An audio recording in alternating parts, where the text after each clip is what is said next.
Very good evening class, welcome to our YouTube channel RPSC bio academy. आज हम एक नया टॉपिक शुरू कर रहे हैं माइक्रोस्कोपी, जिसमें सबसे पहले हम देखेंगे माइक्रोस्कोप को।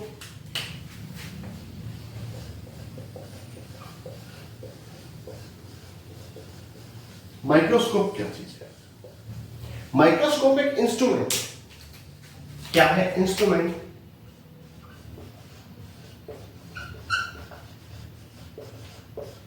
used to make the small things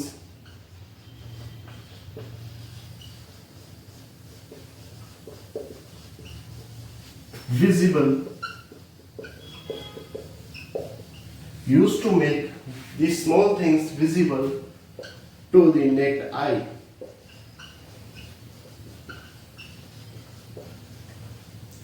microscope एक इंस्ट्रूमेंट है जिसका यूज कहां किया जाता है? जो स्मॉल थिंग्स है उनको विजिबल बनाया जा सके, स्मॉल थिंग्स को विजिबल बनाया जा सके, ताकि हम उन्हें नेक्ड आई से देख सकें। ठीक है, हम उन्हें नेक्ड आई से देख सकें। ये एक माइक्रोस्कोप है। अगर मैं माइक्रोस्कोपी की बात करूं,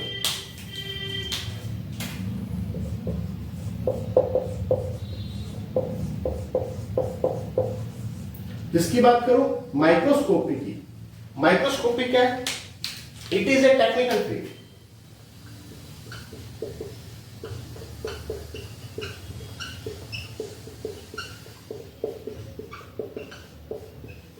of using microscope to view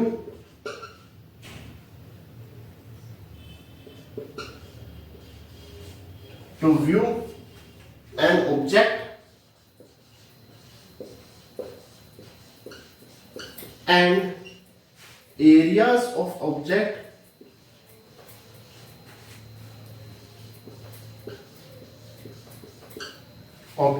that cannot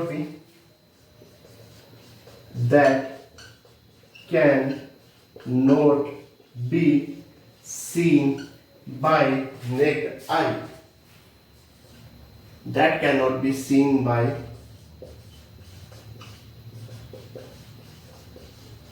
naked eye. देखिए, माइक्रोस्कोप तो एक इंस्ट्रूमेंट हो गया, तो यूज किया जाता है स्मॉल थिंग्स को विजिबल बनाने के लिए, ताकि हम उन्हें नेक्ड आई से देख सके। जबकि माइक्रोस्कोपी एक टेक्निकल फील्ड है। कैसी है? टेक्निकल फील्ड है जहां पर माइक्रोस्कोप का यूज किया जाता है। अच्छा, क्यों? क्योंकि हम किसी ऑब्जेक्ट को यहां देखते हैं या ऑब्जेक्ट के एरियाज को यहां देखते हैं। या तो हम यहां पर ऑब्जेक्ट को देखते हैं या ऑब्जेक्ट के एरियाज को देखते हैं, जो हमें नेक्ड आई से दिखाई नहीं देते। ठीक है, यानी यहां पर स्मॉल थिंग्स को जो नेक्ड आई से दिखाई नहीं देती, उन्हें विजिबल थिंग्स में या नेक्ड आई से देखने लायक उन्हें बनाया जाता है। ये क्या है? माइक्रोस्कोपी है। और इंस्ट्रूमेंट का क्या नाम है? माइक्रोस्कोप है। अब आगे चलते हैं।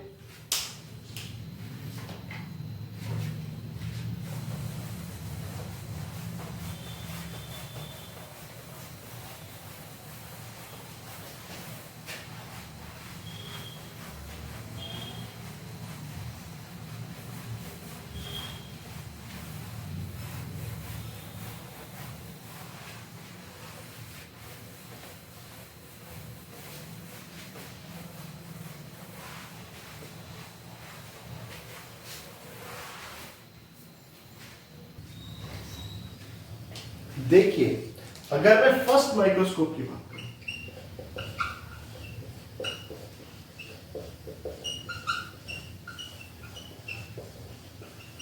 या फादर ऑफ माइक्रोस्कोपी की बात करूं, जो फर्स्ट माइक्रोस्कोप बनाया था वो बनाया था जॉनसन।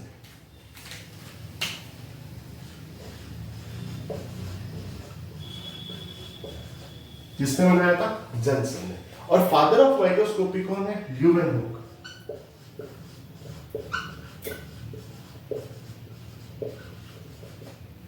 ल्यूवेनहोक, एंटवन ल्यूवेनहोक। अगर मैं यूजेस देखूं माइक्रोस्कोपी के, to view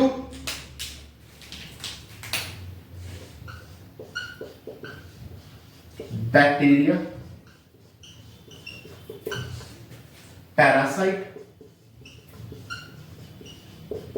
animal cell,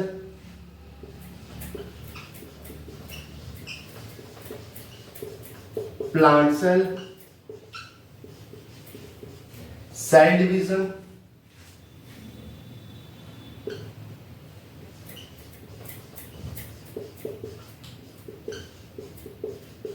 cellular processes,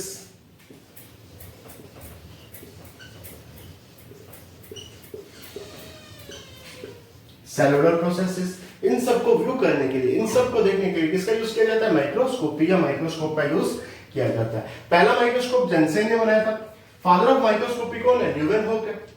यहां हम बैक्टीरिया को देखने के लिए, किसी पैरासाइट को देखने के लिए, एनिमल सेल को, प्लांट सेल को, सेल के प्रोसेसेस को, सेल डिवीजन को देखने के लिए हम किसका यूज करते हैं? माइक्रोस्कोप या माइक्रोस्कोपी का यूज करते हैं। अब आगे चलते हैं।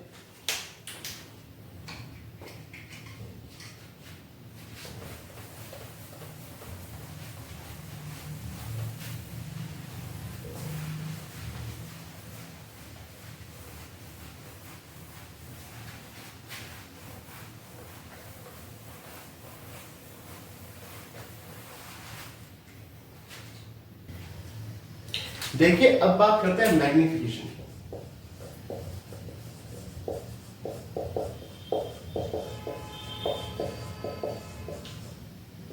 मैग्निफिकेशन क्या चीज है? हाउ लार्ज द इमेज,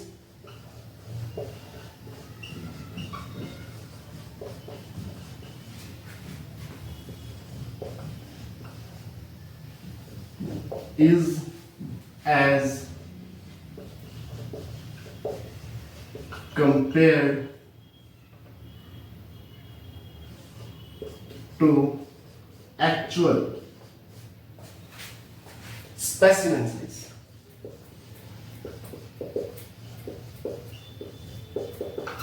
देखिए जब हम माइक्रोस्कोप का यूज करेंगे तो जो एक्चुअल स्पेसिमेन होगा उसकी जो इमेज बनेगी वो बहुत ज्यादा लार्ज बनेगी। वो कैसी बनेगी? लार्ज बनेगी।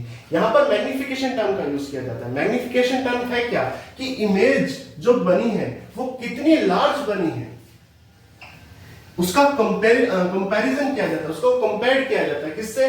जो एक्चुअल स्पेसिमेन उसके साइज से। जो एक्चुअल स्पेसिमेन है उसके साइज से क्या किया जाता है? कंपेयर किया जाता है। इसे क्या कहते हैं? मैग्निफिकेशन। ठीक है, जैसे m is equal to image size upon object size. Image का साइज कितना है बटा ऑब्जेक्ट का साइज कितना है, इन दोनों के बीच में क्या किया जाता है? कंपेयर किया जाता है। यानी इमेज कितनी लार्ज है किसकी तुलना में? एक्चुअल स्पेसिमेन के साइज की तुलना में। तो यहां पर मैग्निफिकेशन कितना आएगा? इमेज का साइज बटा ऑब्जेक्ट का साइज। अब मैग्निफिकेशन तीन चीजों पर डिपेंड करता है। वो तीन चीजें कौन सी उनको देखते हैं।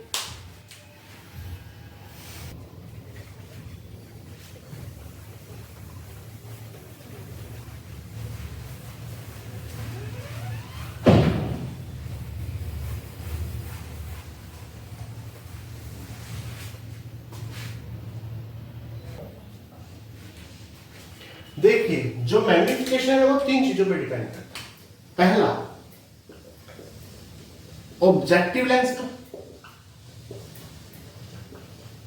ऑब्जेक्टिव लेंस कितना मल्टीप्लाई है? 10x है, 20x है, 40x है, इस प्रकार से। ठीक है। नंबर दो आई लेंस पर। आई लेंस की पावर भी ऐसी होगी 10x, 20x, 30x, इस प्रकार से। ठीक है। तीसरा आएगा फोकल लेंथ।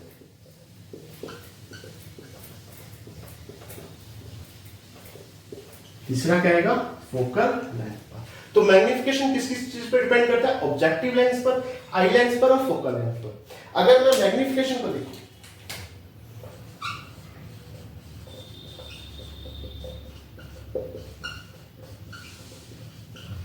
तो मैग्निफिकेशन होता है objective lens multiply eye lens.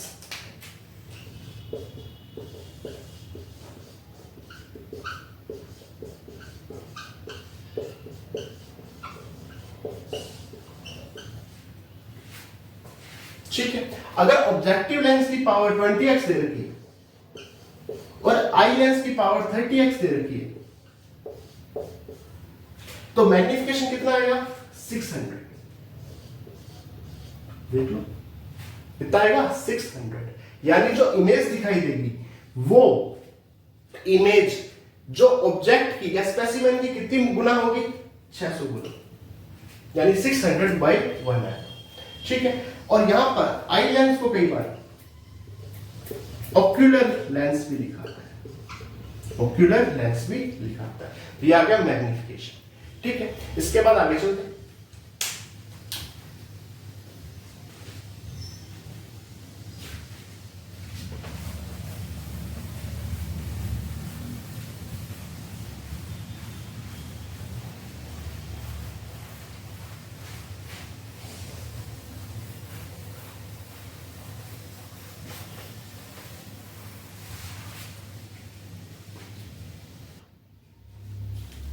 देखिए अब हम बात करते हैं किसकी?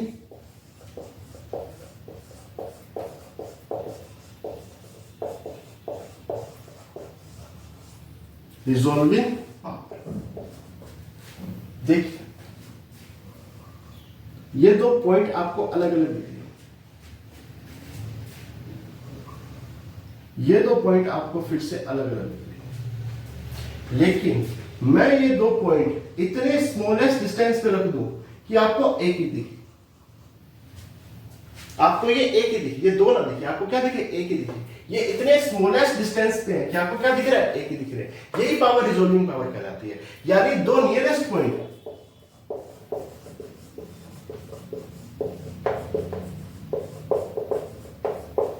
को डिफरेंशिएट करने की power,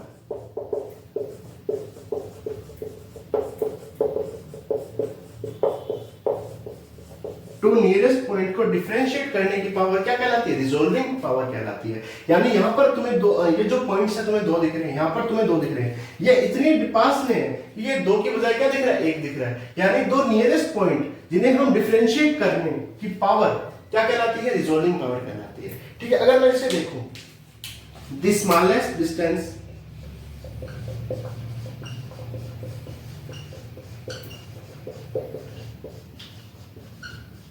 the smallest distance below which we will see two discrete object as one। यानी ये एक स्मॉलेस्ट डिस्टेंस है, ठीक है, जहां हमें देख सकते हैं टू डिस्क्रीट ऑब्जेक्ट को केवल एक, टू डिस्क्रीट ऑब्जेक्ट हमें केवल एक दिखाई देता है। ये स्मॉलेस्ट डिस्टेंस है और इन्हें डिफरेंशिएट करने की जो पावर है, ठीक है, इन्हें अलग अलग करने की जो पावर है वो क्या कहलाती है? रिजॉल्विंग पावर कहलाती है। रिजॉल्विंग पावर हर लेंस की अलग अलग होगी, हर लेंस की रिजॉल्विंग पावर अलग अलग होगी। यानी ये हमें दो दिखाई दे रहे हैं, अगर मैं हाई पावर का लेंस दिखाई यूज करूं तो ये भी हमें दो दो दिखाई दे सकते हैं। ठीक है, यानी ये स्मॉलेस्ट डिस्टेंस है जहां पर हम दो डिस्क्रीट ऑब्जेक्ट को एक ही हमें दिखाई देता है। ठीक है, या नियरेस्ट पॉइंट को डिफरेंशिएट करने की पावर क्या कहलाती है? रिजॉल्विंग पावर कहलाती है। जैसे मैं आई की बात करूं, हमारी ह्यूमन की आई की बात करूं, तो इसकी जो रिजॉल्विंग पावर है वो है 100 माइक्रोमीटर। कितनी है? 100 माइक्रोमीटर है। अगर मैं लाइट माइक्रोस्कोप की बात करूं, ऐसा माइक्रोस्कोप जो लाइट जिसके लिए रिक्वायरमेंट होती है, जो हम माइक्रोस्कोप यूज करते हैं, लाइट माइक्रोस्कोप की बात करूं,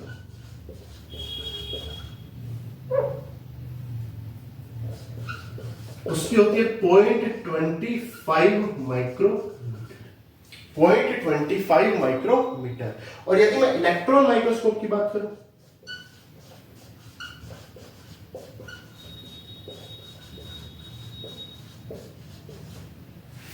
ठीक है, वो होती है 1 नैनोमीटर। यानी इन्हें क्या कह सकते हैं? 10 आर्मस्ट्रॉन्ग, 10 आर्मस्ट्रॉन्ग। रिजॉल्विंग पावर क्या है? कि दो नियरेस्ट पॉइंट को डिफरेंशिएट करने की पावर, या यूं कहूं तो स्मॉलेस्ट डिस्टेंस इन दोनों के बीच में, जहां पर हमें जो दो डिस्क्रीट ऑब्जेक्ट है वो हमें एक दिखाई दे। ठीक है, आई की रिजॉल्विंग पावर कितनी होती है? 100 माइक्रोमीटर। लाइट जो माइक्रोस्कोप है जहां लाइट यूज में की जाती है या जो हम प्रैक्टिकल के लिए यूज करते थे उसकी कितनी है 0.25 माइक्रोमीटर, जबकि इलेक्ट्रॉन माइक्रोस्कोप की 1 नैनोमीटर या 10 एंगस्ट्रॉम रिजोल्विंग पावर है। और ये क्वेश्चन भी आया हुआ है। ठीक है, अब आगे चलते हैं।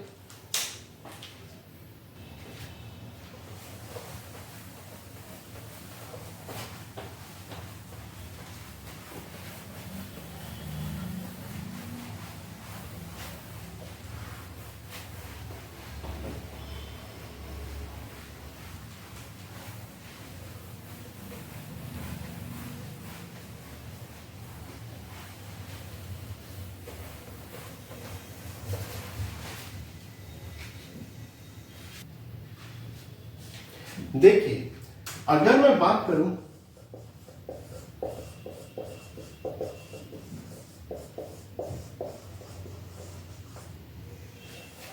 रिजोल्विंग पावर यानी आरपी की, रिजोल्विंग पावर की अगर मैं आगे बात करूं तो मुझे एप्स की इक्वेशंस देखनी पड़ेगी। एप्स की इक्वेशन क्या है? Resolving power is equal to n sine alpha upon 0.61 lambda. यानी यहां पर रिजोल्विंग पावर तीन चीजों पर डिपेंड करती है। रिजोल्विंग पावर तीन चीजों पर डिपेंड करती है। पहला है न्यूमेरिकल अपर्चर,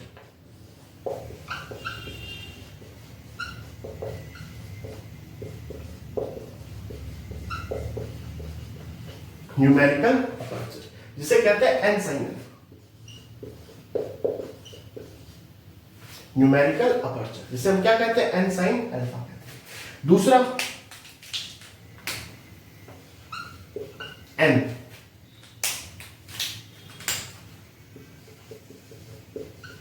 दूसरा एन जिसे हम रिफ्रैक्टिव इंडेक्स कहते हैं।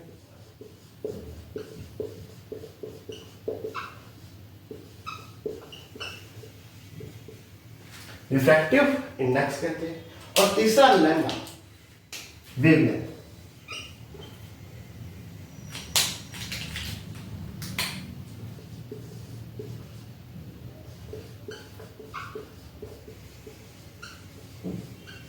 लैम्डा या वेवलेंथ, इन तीनों को एक एक करके समझेंगे, जिसमें सबसे पहले हम लैम्डा या वेवलेंथ को ही समझ लेते हैं। सबसे पहले हम किसको समझ लेते हैं? वेवलेंथ। देखिए, अच्छा माइक्रोस्कोप वही है जिसकी रिजोल्विंग पावर हाई है। अगर मैं यहां पर आरपी को ज्यादा करना चाहता हूं तो लैम्डा को क्या करना पड़ेगा? कम करना पड़ेगा, क्योंकि आरपी ऊपर है, लैम्डा नीचे है। अगर मैं लैम्डा को कम करूंगा तो आरपी बढ़ेगा, लैम्डा को कम करूंगा तो आरपी बढ़ेगा। यानी यहां पर लैम्डा या वेवलेंथ शॉर्टर होनी चाहिए, स्मॉल होनी चाहिए। ठीक है, और एक फॉर्मूला था E बराबर HC अपॉन लैम्डा। अगर लैम्डा कम तो एनर्जी हाई, यानी जो लाइट हम यहां पे डालेंगे वो हाई एनर्जी की होनी चाहिए। लैम्डा कैसा? लो, एनर्जी कैसी? हाई। अच्छा, आरपी को बढ़ाना है, क्योंकि अच्छा माइक्रोस्कोप कौन सा है जिसमें आरपी हाई हो, रिजोल्विंग पावर हाई हो।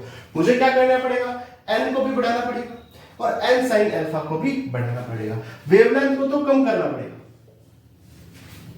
रिफ्रैक्टिव इंडेक्स को बढ़ाना पड़ेगा और न्यूमेरिकल अपर्चर को भी बढ़ाना पड़ेगा। दो चीजों को इंक्रीज करना पड़ेगा, यानी एन साइन अल्फा को बढ़ाना पड़ेगा। ठीक है, इसके अलावा एन को बढ़ाना पड़ेगा और लैम्डा को कम करना पड़ेगा, वेवलेंथ को कम करना पड़ेगा, यानी हाई एनर्जी की लाइट यहां पर यूज में आएगी। तो पहला हो गया लैम्डा। अब दूसरे के बारे में बात करते हैं।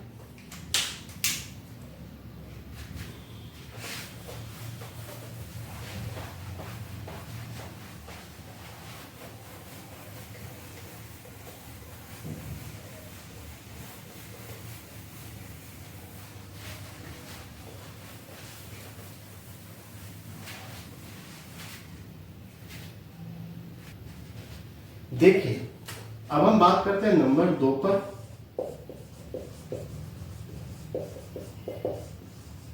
न्यूमेरिकल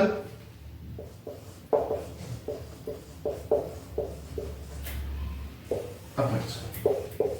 न्यूमेरिकल अपर्चर क्या है? Ability to gather light.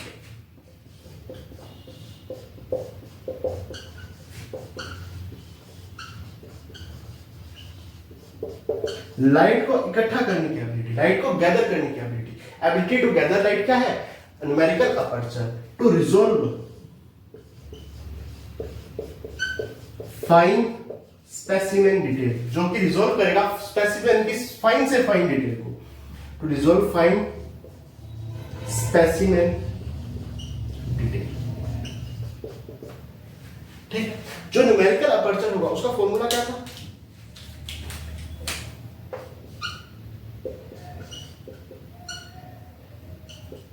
N sine alpha.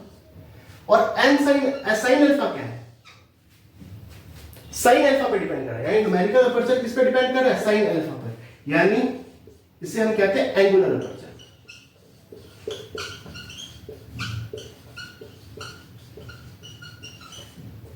Angular aperture पर डिपेंड कर रहा है। देखिए, जो रिजोल्विंग पावर थी वो क्या थी? N sine alpha upon 0.61 lambda. यानी अगर एन साइन अल्फा बढ़ेगा, न्यूमेरिकल अपर्चर बढ़ेगा, तो रिजोल्विंग पावर बढ़ेगी। और न्यूमेरिकल अपर्चर किस पे डिपेंड कर रहा है? एंगुलर अपर्चर पर। अब एंगुलर अपर्चर साइन अल्फा क्या है उसको देखते हैं।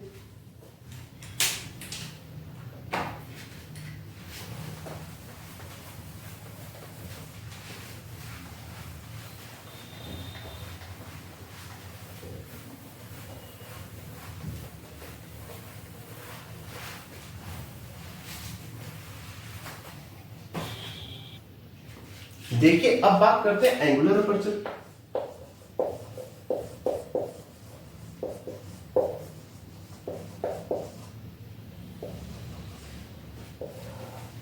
ऑब्जेक्ट और ऑब्जेक्टिव लेंस के बीच बनने वाला एंगल,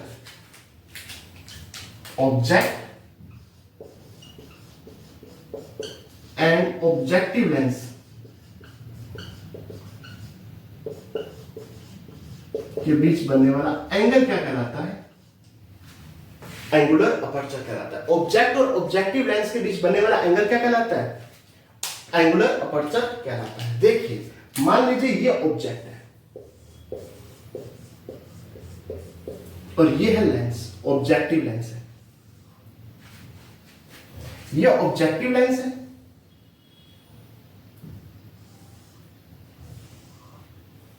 और ये है ऑब्जेक्ट।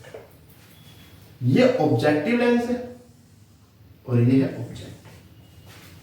ऑब्जेक्ट और ऑब्जेक्टिव लेंस के बीच बनने वाला एंगल क्या कहलाता है? एंगुलर अपर्चर कहलाता है। यानी ये वाला एंगल, ये साइन अल्फा क्या कहलाएगा? एंगुलर अपर्चर कहलाएगा।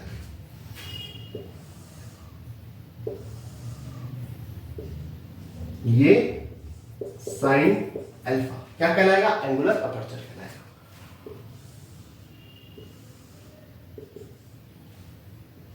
ये साइन अल्फा क्या कहलाएगा? एंगुलर अपर्चर कहलाएगा। एंगुलर अपर्चर, ठीक है। यहां पर देखो, देखो साइन 0 क्या होता है? 0 और साइन 90 1। जैसे जैसे डिग्री में साइन की वैल्यू बढ़ती है वैसे वैसे उसकी वैल्यू भी बढ़ती है। यहां पे एंगल कम है, वैल्यू भी कम। ठीक है, यहां पर एंगल ज्यादा, वैल्यू भी ज्यादा। यहां पर एंगल और ज्यादा, वैल्यू और ज्यादा। तो सबसे ज्यादा कहां एंगुलर अपर्चर होगा?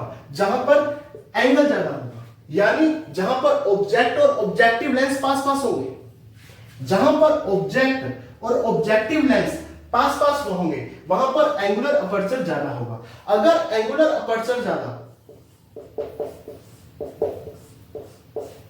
एंगुलर अपर्चर ज्यादा तो न्यूमेरिकल अपर्चर भी ज्यादा।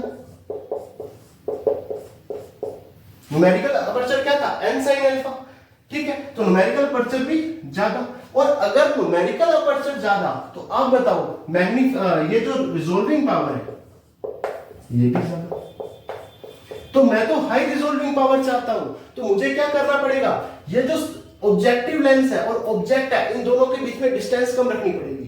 ऑब्जेक्टिव लेंस और ऑब्जेक्ट के बीच में क्या करनी पड़ेगी, डिस्टेंस कम से कम रखनी पड़ेगी, ताकि एंगल ज्यादा बन सके। एंगल ज्यादा बनेगा तो वैल्यू ज्यादा आएगी, क्योंकि एंगल ज्यादा बनेगा तो वैल्यू क्या आएगी, ज्यादा आएगी। अगर वैल्यू ज्यादा आएगी तो एंगुलर अपर्चर बढ़ेगा, एंगुलर अपर्चर से क्या बढ़ेगा, न्यूमेरिकल अपर्चर बढ़ेगा, न्यूमेरिकल अपर्चर से क्या बढ़ेगी, रिजोल्विंग पावर बढ़ेगी।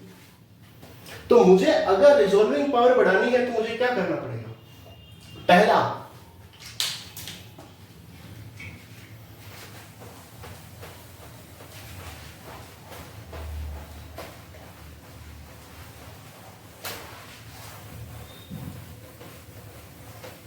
अगर मुझे रिजोल्विंग पावर बढ़ानी है तो मुझे क्या करना पड़ेगा, सबसे पहले मुझे ऑब्जेक्ट और ऑब्जेक्टिव लेंस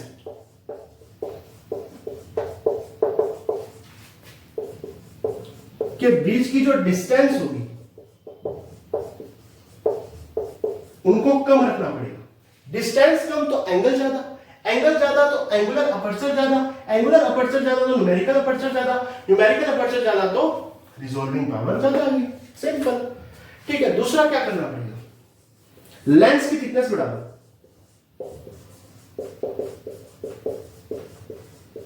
लेंस की थिकनेस बढ़ा दो तो रिजोल्विंग पावर को न्यूमेरिकल अपर्चर कैसे इफेक्ट करता है, रिजोल्विंग पावर को न्यूमेरिकल अपर्चर कैसे इफेक्ट करता है।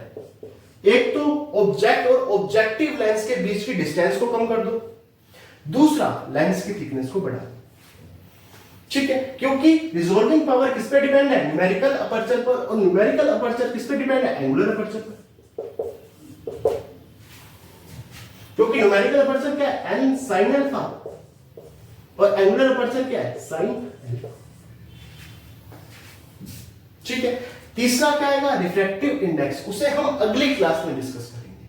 तो रिजोल्विंग पावर को तीन चीजें क्या करती हैं, चेंज करती हैं, जिसमें पहला क्या था, लैम्डा था, दूसरा क्या था, न्यूमेरिकल अपर्चर था जो एंगुलर अपर्चर के जरिए इसको रिजोल्विंग पावर को चेंज कर रहा था, तीसरा है रिफ्रैक्टिव इंडेक्स यानी एन, जिसे हम कल स्टडी करेंगे।